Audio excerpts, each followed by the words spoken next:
Okay, this will be one more video on final authority. I think I mentioned in a previous video about specifically looking at the New King James, and we did that in a class when we recorded these, but evidently the recording did not work real good. So actually this will probably be number 6, and what is number 6 online should be number 7. I don't know if we can get it all correct exactly. But hopefully this will just give a little bit more insight to help you with certain arguments from people who want to establish themselves to be the final authority, but appear to have God as their final authority. Okay, as I've mentioned in this, there's two choices of final authority: God and man.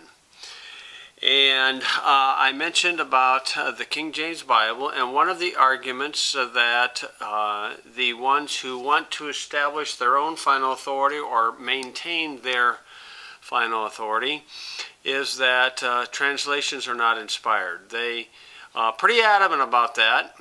They will say that the English translation, the King James Bible, is not inspired. Now, I've gone through the Bible definition for translation, and I don't know if I gave examples of Bible practices of demonstration of an inspired translation. The Bible is the final authority for all matters of faith and practice. Okay, so I'll give you a few examples.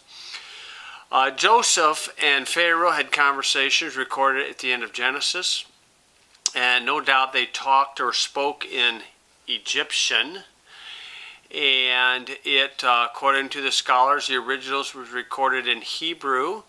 So from their thoughts, would the original Hebrew be inspired when it's a translation from Egyptian to Hebrew? Well, yeah, they're going to have to say it is. Hence, there is such a thing as an inspired translation. In Ezra chapter 4, verse 7, Ezra was given a letter that was written in the Syrian tongue, and it was recorded in the beloved originals in Hebrew. Hence, we have another example of an inspired translation. When you see in the New Testament what it says, it is written. It is written, the New Testament, originally written in Greek, Old Testament, the vast majority Hebrew, the small section in Daniel, Aramaic. And when it says it is written, for example, in Romans 1:17, Paul said it is written. That's the passage that God used to spark the Reformation through Martin Luther, or through the Scriptures. And he says, it is written, the just shall live by faith. Well, if you go back to the Old Testament and look where that quotation comes from, Habakkuk 2:4, it says, the just shall live by his faith. So in Hebrew, it says, the just shall live by his faith, translated in English. But the English in Romans 1 says, the just shall live by faith, drops the word his. Paul repeats that in Galatians chapter 3, the just shall live by faith. You see, the inspired translation doesn't match the original. And I would say the New Testament one is better than the Old Testament. And then he also takes that phrase in Hebrews 10:38, the just shall live by faith, but... and he mentions about somebody drawing back. So he puts a P.S. there for the recipients of the letter to the Hebrews, not the church, to the Hebrews. And so right there are 3 very simple examples of inspired translations. Okay, now I mentioned that there's a transition from the manuscripts and from God's, shall we say, headquarters, from Jerusalem to Antioch. And that gives us our 2 basic manuscripts, the Antiochian or the Alexandrian manuscripts. Okay, those are the 2 basic ones. The vast majority that's been faithful down through the ages has been come to be called the received text as far as the New Testament. Okay, the Antioch, where the transition was taking place, is in the book of Acts, the Acts of the Apostles. You see, the Jews officially rejected the Messiah in Matthew chapter 12 when they committed the unpardonable sin. In Matthew 13, Jesus starts speaking in parables, but on Calvary he said, Father, forgive them, they know not what they do. God answered his prayer. He gave the Jewish people a second opportunity in the book of Acts, the Acts of the Apostles, and they officially rejected that second offer when Stephen was stoned. And hence we see that Peter's the main character at the beginning of the book of Acts, but Paul becomes the main character by the time you get to Acts 15, 13, 14, 15. And so you have a common saying, you rob Peter to pay Paul. The religious faith went from Judaism to, we'll call it biblical Christianity. The Bible would call it the faith of Jesus Christ. It was a transition from Israel to the church, and never the twain shall meet. Those two are not the same. They will never be the same, Israel and the church. And a transition from two cities, from Jerusalem to Antioch. You'll see this in Acts chapter 11, verse 27. It says, and in those days came prophets from Jerusalem unto Antioch. And the previous verse says that's the first place they're called Christians. And in chapter 13, that's where the missionary endeavors began to funnel out from there.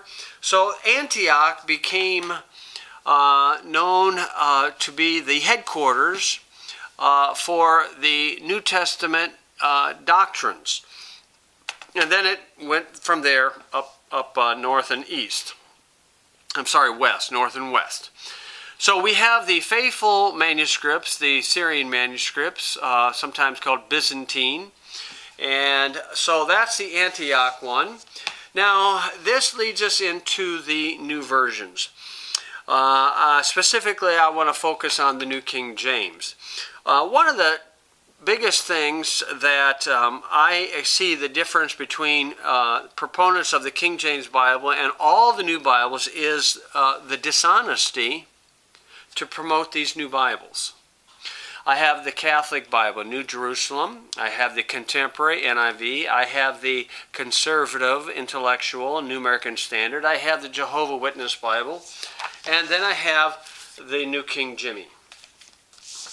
It's in every one of these proponents, every man who promotes these editions has a common belief. And the common belief is that there's no perfect written final authority. In essence, they make themselves the final authority. Man is become their final authority. Okay, now I will demonstrate that and prove that. Okay, here is an old Scofield Reference Bible.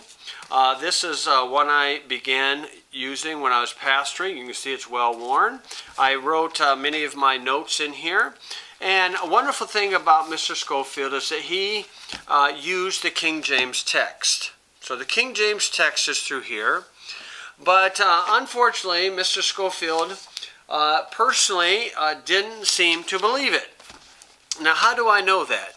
In his footnotes, he'll make certain snide comments against the perfect, pure, final authority.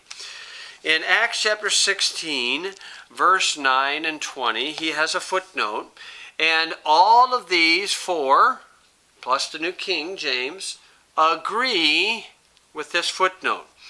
The passage in verse 9 to the end is not found in the two most ancient manuscripts, the Sinaitic and Vatican, and others have it with partial omissions and variations.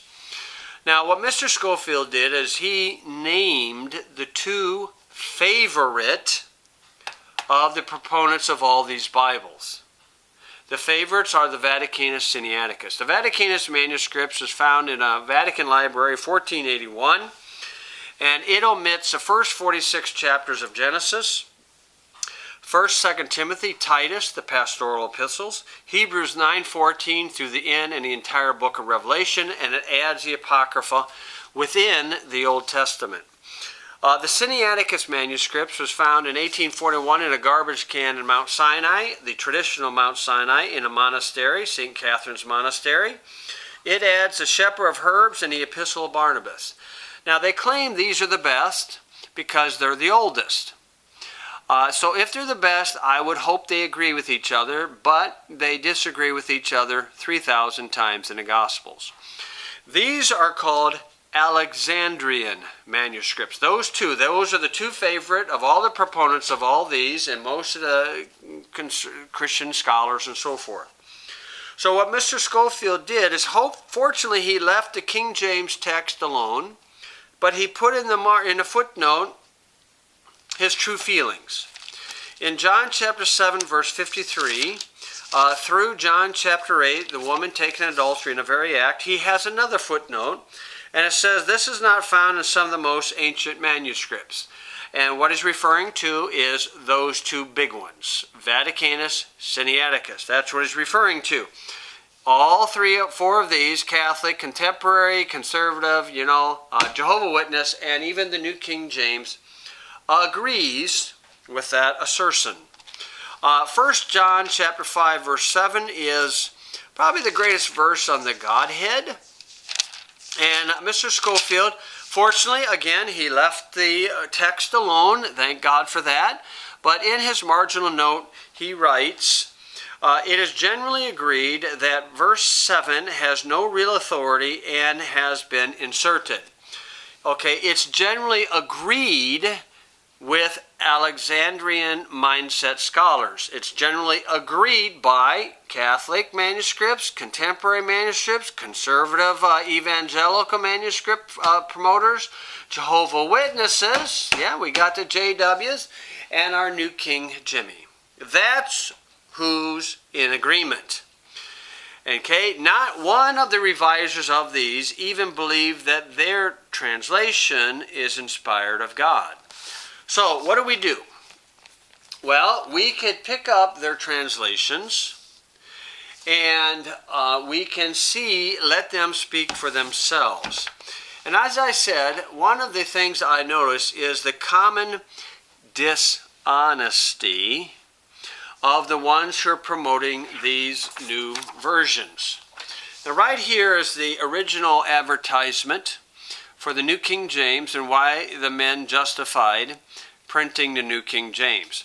Now right here is an esoteric 666. Now why they put that on their Bible, I have no idea. Okay, but on here they're going to give the reason. And I want you to notice the subtle dishonesty. Okay, they say here the purpose of the New King James is to preserve the authority and accuracy as well the rhythm and beauty of the original King James, making it understandable to 20th century readers.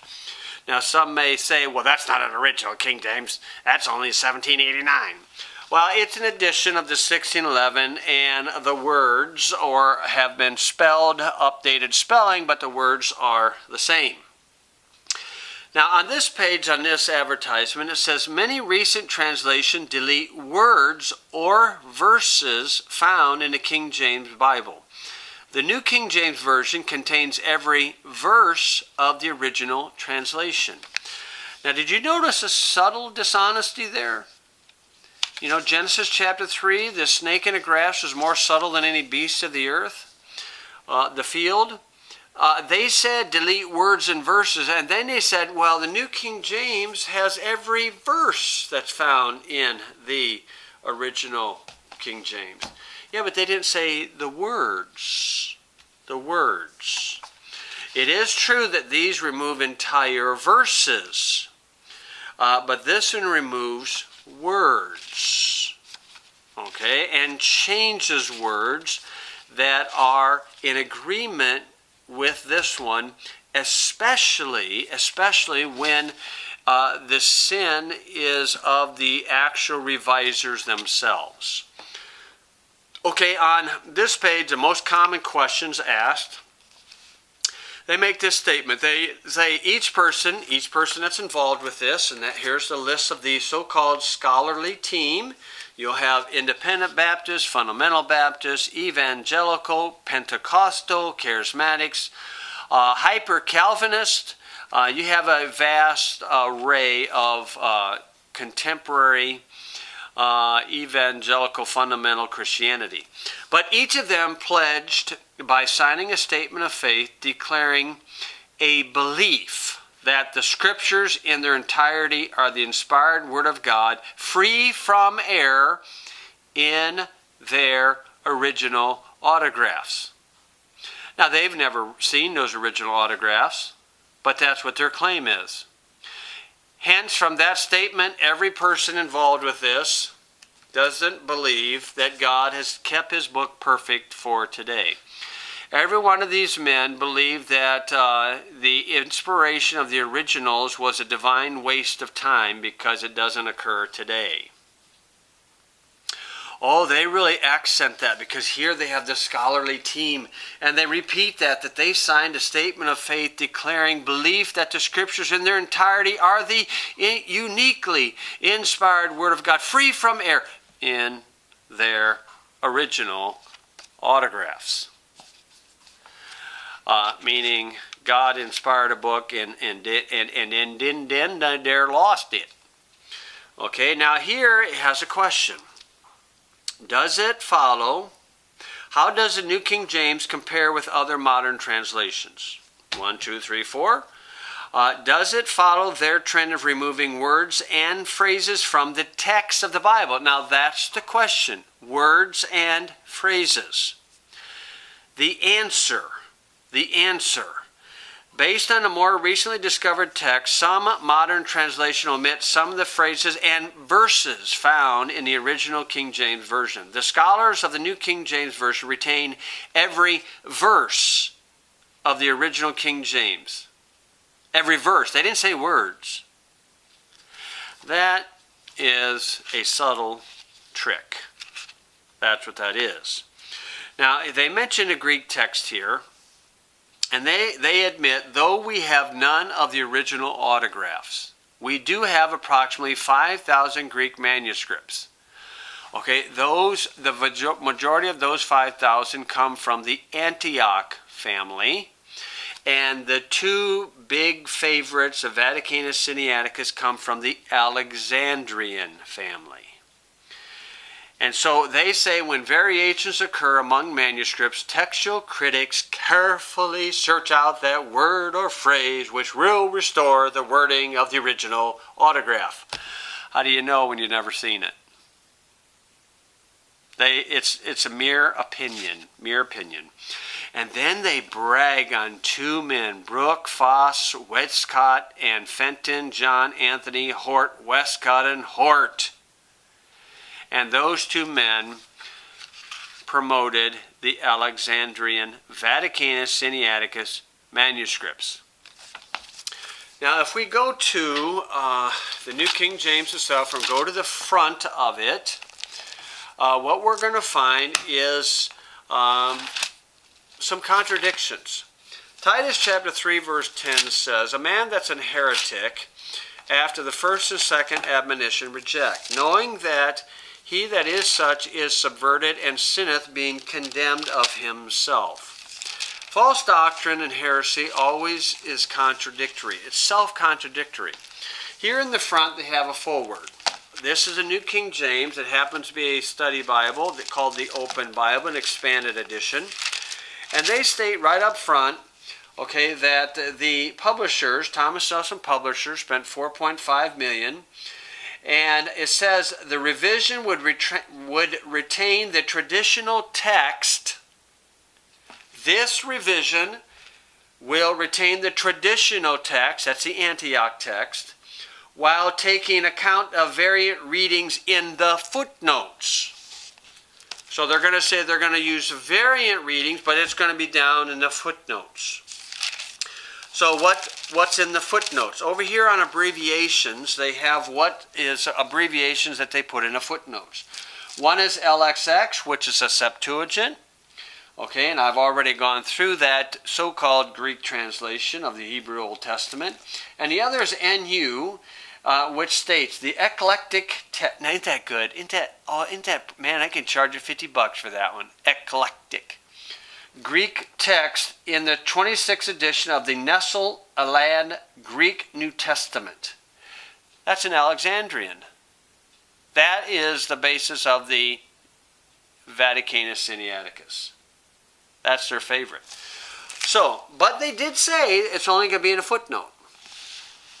So if we go to a select few passages, like Romans chapter 1, verse 18, this passage points out the sins of the scholarly team that's producing this. Romans 1:18 mentions somebody holds the truth in unrighteousness. All of these agree that that is wrong. The word holding the truth in unrighteousness. Romans 1:18, New King James, it states, okay, who suppress the truth in unrighteousness. Now, they said that they're going to have the very reading in the footnote. There's no footnote. They changed it in the text to match the Catholic, the contemporary, the evangelical, and the Jehovah's Witness cult. Romans 1:25, somebody changed the truth of God into a lie. Let's see what they did. Is it down in the footnote? No, nothing's in the footnote. It says, who exchanged the truth of God into a lie. Who exchanged the truth of God for a lie, for a lie. To agree with the Catholic, the contemporary, the conservative evangelical, and the Jehovah's Witness cult. 2 Corinthians chapter 2, verse 17. This, Paul warned about many who corrupt the word of God. 2 Corinthians 2:17. The New King James, it says, for we are not as many as so many peddling the word of God. They don't peddle the word of God, but yet you'll come in front and you'll see a copyright because they're peddling it. But even at that, they changed the word corrupt to peddling. Let's see, nothing in the footnote. The reading, the Alexandrian reading, will match the Catholic, the contemporary, the conservative evangelical, and the Jehovah's Witness. You see, they're in a common agreement that man is the final authority. That's the agreement. And the agreement is that there is no written, perfect, final authority. That's the agreement. And so that's why I see the dishonesty of these people promoting these books. Now, the King James Bible was translated during the fruit of the Reformation. I mentioned Romans 1:17, Martin Luther. And the fruit of the Reformation produced a marvelous fruit of the revivals throughout Europe and America in the 17 and 1800s. This was translated during what we call the Philadelphian age, Revelation chapter 3, verse 7 through 13, who kept the words of God. And so it does not need an improvement. You see, a true Bible believer believes that the Bible does not need improvement because it is inerrant. A non-Bible believer believes there is a need for an improvement, and that's what these all think they did. So what is the fruit of this? Many revivals, and actually much of the independence, if not all of the independence that Americans experienced in the United States of America. So these are translated, all these are translated in the Laodicean age, beginning in 1880, okay, where in 1880, clear to now, what's going on in the Laodicean age? Revelation chapter 3, verse 14 through 22 describes the Laodicean age, where God says, they say, the Laodicean, the promoters of these say, I am rich and increased with goods and have need of nothing. That need of nothing, unfortunately, is including Jesus Christ, because he's outside of the church door in Revelation chapter 3, verse 20.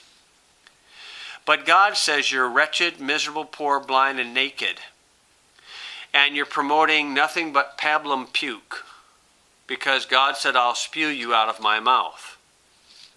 You see, that's what they're promoting, because they're promoting man's opinions. What is the fruit of that?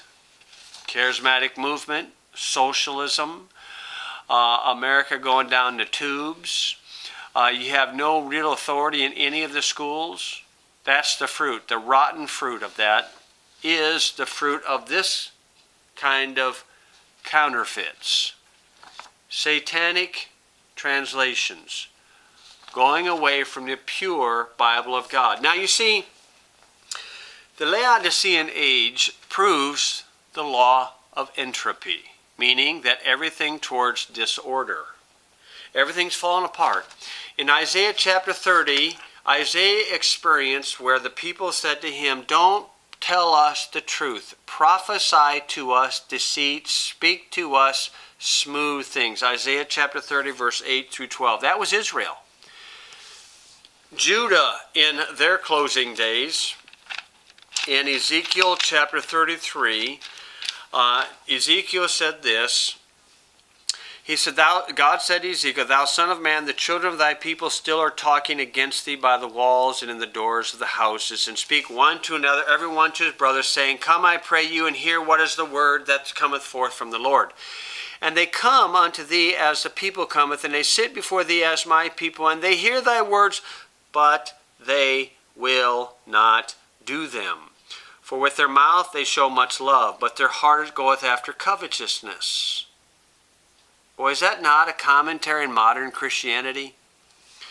"And lo, thou art unto them a very lovely song, and one that hath a pleasant voice, can play well an instrument, for they hear thy words, but they do them not." So in Ezekiel's day, in the closing days when Judah was falling apart before Babylon conquered them, the religious services had, contemporary music, Christian rock music going on. And Amos said, "Take away the noise of thy viols, it makes me sick," and all that stuff. And when Ezekiel got to preach, they want to hear what he'd got to say. And so you're seeing in the modern contemporary churches, about 30, 40, 45 minutes of rap stuff going on, and then you might get a little sermonette for the Christianette so they can go home and smoke their cigarettes. That's the fruit of the new Bibles. 2 Thessalonians chapter 2 verse 3 calls it a falling away. 2 Timothy chapter 4 says there'll come a time when they will not endure sound doctrine. That's the age we're living in. The exciting thing about that is that the Bible prophesied of this, and it shows that Jesus Christ is coming back. Even though the church doesn't want him to come back, but he's coming back. And that's a fact.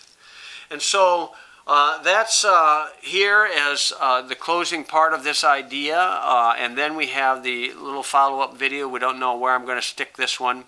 But hopefully that gave some additional thoughts and helps to the common man who wants to believe in the true Word of God, which is still available today. Now, one side note for our little Greek goddesses. If you're really adamant to find the Greek literal translation, I would encourage you to look up Matthew 19, verse 7. Look up the little phrase, bill of divorcement. Run to your Greek manuscripts, look at the words, I think it's apostos biblios, and you'll get a literal translation of apostate Bibles. That is encouraging, isn't it, for our Greek fellas? What is God's divorcement to a nation? I guess you could say he gives them apostate Bibles with a 666 interwoven, entangled right there. Okay, we'll stop right there.